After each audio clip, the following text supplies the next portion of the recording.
Before we begin, check out my Indiegogo for my character Methgator. I have 4 posters available as preliminary merch while I hammer out issue 1 story.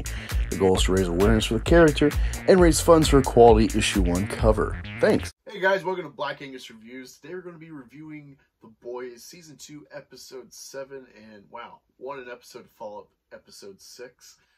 Before we continue though, be sure to like, share, subscribe if you want to see more content like this. I'll be following The Boys throughout the rest of the season and try to catch up on those first 5 episodes review-wise for y'all. And, of course, other random content I create with, pop culture, comics, entertainment, and whatnot. So yeah, this episode followed up quite nicely with episode 6, where Stormfront revealed to Homelander her true origin and cause to win the war for the culture, which is whites, because she's from Nazi Germany and a fucking white nationalist. The show starts out weird. It shows this fan of Stormfront. I thought this was going to turn into a memer, like we're going to show the life of one of her devoted memers that she uses for social media and to boost her or fuck other people over or whatever, discredit people. But you see him, he gets up, puts his glasses on, he's listening to some Alex Jones type character on the radio. He's listening to Stormfront all the time. She's talking about, illegals and super terrorists and whatnot to various medias, including the news. And then he goes to school, and he's a neckbeard. He kisses his mom goodbye, so he lives with mommy. Goes to college, girls ignore him. He goes to a store, buys food that keeps him fat, and it's just a repetitive cycle. But he starts getting paranoid about the brown person behind the counter. He sees light on his eyes the wrong way and thinks that this is some super terrorist in hiding, and ends up murdering him. And this is kind of building off of the fear-mongering from Stormfront and Company to really push their narrative for Vought to sustain and hopefully boost the superhero initiative in league with the federal government, since they're part of the military now, and have bigger application and jurisdiction and whatnot. Given the current real-life state of politics and smears and whatnot, accusing everyone of being white nationalists, if they're Republican, if they like Trump or whatever. It felt like this was what we've been dealing with in the Phantom Menace with fake news media in just entertainment realm, before it spilled over into real politics, where blatant lies would be printed and people buy it, and that's the narrative. There's this narrative that if you didn't like X-Men because that happened to have minority of whatever sort, gay or some color or whatever identity, that's why you hated the movie, and so you're a man baby or you're a bigot or whatever. And it felt like they were trying to play off of that kind of narrative that only incel, neckbeard, man babies living with their mom think this way or whatever. And it felt meta. So that was it felt like they're just trying to point fingers in real life to people that would be watching this show. That was silly, I don't know why they wanted Jade, potentially half their audience or more, that are enjoying this product. It's been pretty much free of political talk. So that was just that whole opening kind of undercut the potential enjoyment of this episode. But aside from that, really good storytelling. Stormfront and Homelander are leading the kind of superhero face for Vought with their initiative of hey, we need more superheroes because look, there's super terrorists, they're coming. You never know where they're going to be. And then you kind of get a human aspect with Stormfront.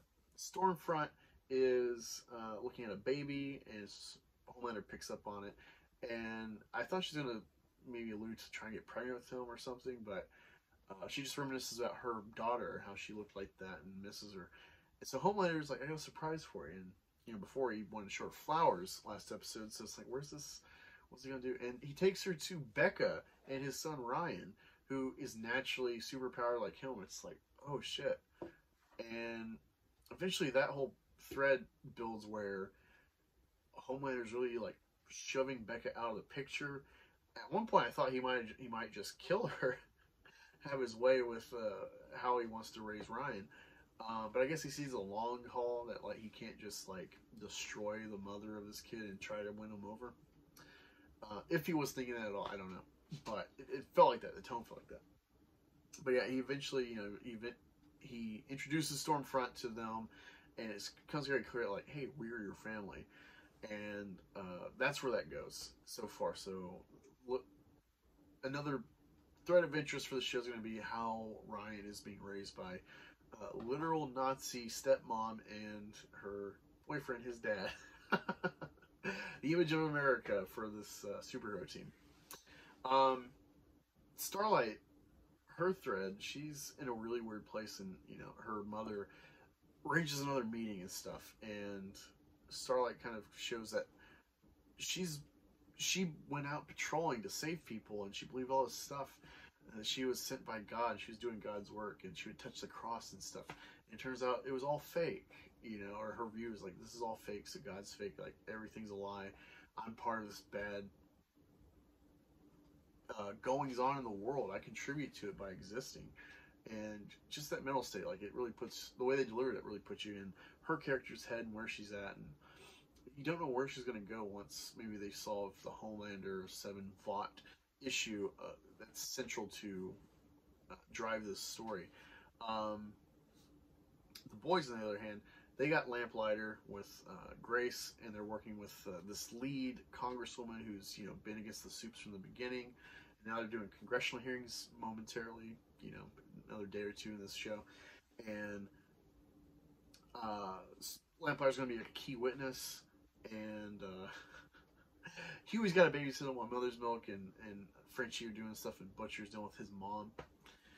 Eventually, they freaking go, because Starlight gets revealed to be a mole. They apprehend her. Fucking Black Noir just, you know, manhandles her in a second, takes her out, and she wakes up in some sort of vault, ironically.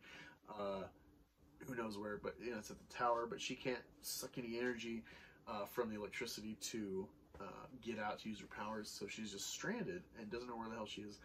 And luckily, Lamplighter's like, oh, she's probably here. So Huey and Lamplighter end up going to Vault Tower to try to save her.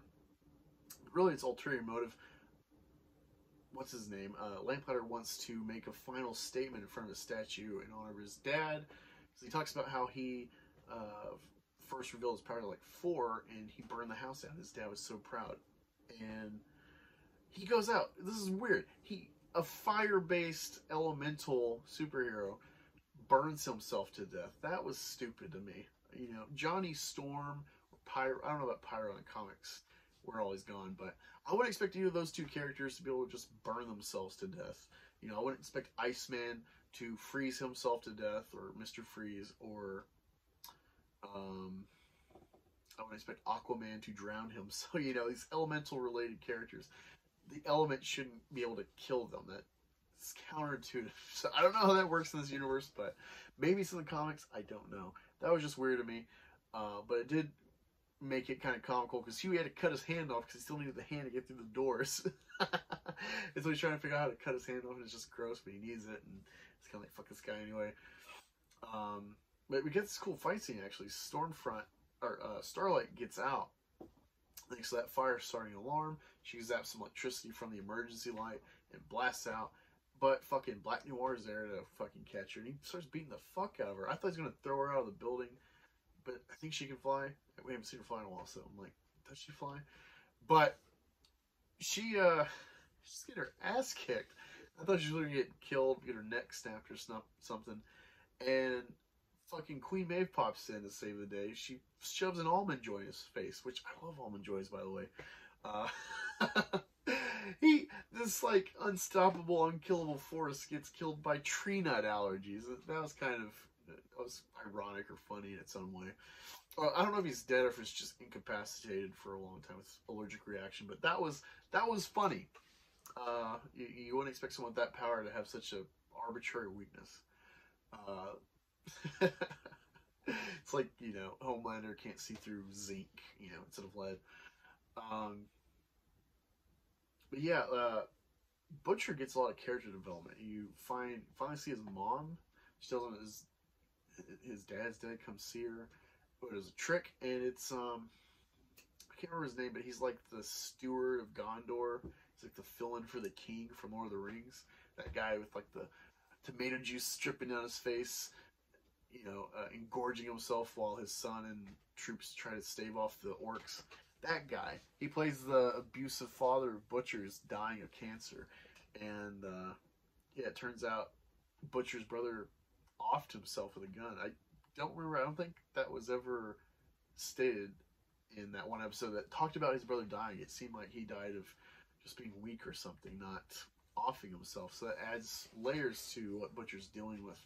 It's not fully explained, but you get enough to know that, like, you know, he's clearly blaming himself and the dad for what happened with his brother. And so he's dealing with this pain and also trying to investigate and get information from a doctor who raised Homelander.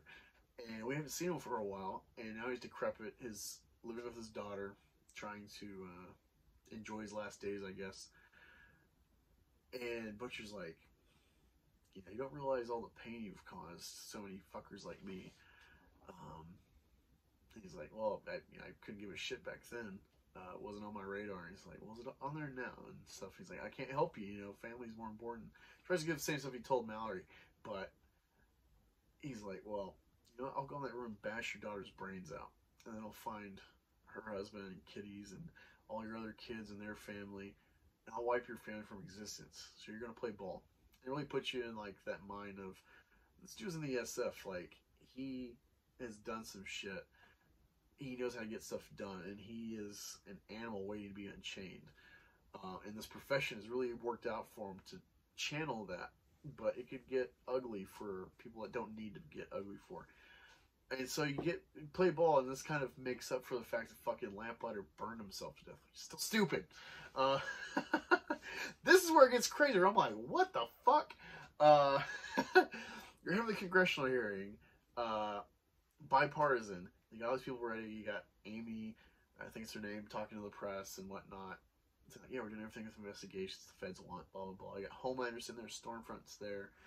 And of course, that's like Homelander's essentially his dad, rolling in on a wheelchair about to testify. And the guy leading the committee gets his head blown up like the CIA check. And then, like, heads just start fucking popping. I was waiting to see Homelander's head get popped or Stormfront. Like, I was like, oh shit, like, anybody can just get offed. And she's just killing people willy-nilly. Kills that doctor who's going to testify. And so Mallory's struggling to get the congresswoman out because they need her. She's the face of this shit. Somehow they luckily get out. I think kind of plot armor. But, yeah, that girl from that facility that was popping heads and stuff, crushing people, disintegrating them, I guess she is in league with Stormfront or part of that initiative. I don't know, but I assume that she's going to be key to the show for these last couple episodes. And wow, what an ending. Like, this is out in broad daylight against government officials and attendees. This will probably be spun as super terrorist, but, like, is it that girl or is it someone else? I initially thought when heads were popping, it was like some sort of power Stormfront had from afar, but wow. This adds a lot of intrigue to this season, that now there's been a outright attack on people for whatever cause that's, you know, tied to Vought, sorry. Yeah, what an ending, what a surprise. I can't wait to see these last 3 episodes go. Yeah, it's just been such a fun season so far. A little bit of a slow start, but man, these last few episodes just been banging them out. So fun to watch. So fun to watch repeat. There's some threads with the Deep and A-Train, where A-Train's kind of very much aware, like, this is a weird fucking cult. They just off people. They cancel them as soon as they're not of value or they question. They don't exist, and like the church members like, yeah, okay, unpersoning people. And A-Train's like, you can see he's like, this is weird, this isn't right. And Deep's just fully invested, although you'd think maybe he kind of sees the reality. There's that, and then there's Queen Maeve, who's dealing with her girlfriend and that fallout, which is always shaky from the first time we saw her. There's clearly bad blood between them, but they try to work it out, but it's just they're not meant to be. But they're like this shining star as a couple for Vought to parade as, you know, diversity tokens, and it's just wearing thin on Maeve because she's only playing ball because Homelander will fuck her up if she doesn't. Yeah, they're not getting enough development to like be interested. Maybe next season they'll get more screen time, but I feel they've really undercut these characters to be interested in, despite interesting overall stories for them. So that's kind of the hit and miss where you got to divvy up time. Maybe it'll make up for it in the future. But yeah, what did y'all think of this episode 7, season 2? Did you like the twist ending? Did you see it coming? I wouldn't have ever expected such a blatant, out in the open, publicized series of killings, unless it's super terrorists. But it seemed to catch everyone by surprise. I love the balls of this show. Can't wait to see where this goes. Let's talk about it. Talk about it in the comments. I'll talk to y'all later. Thanks for joining.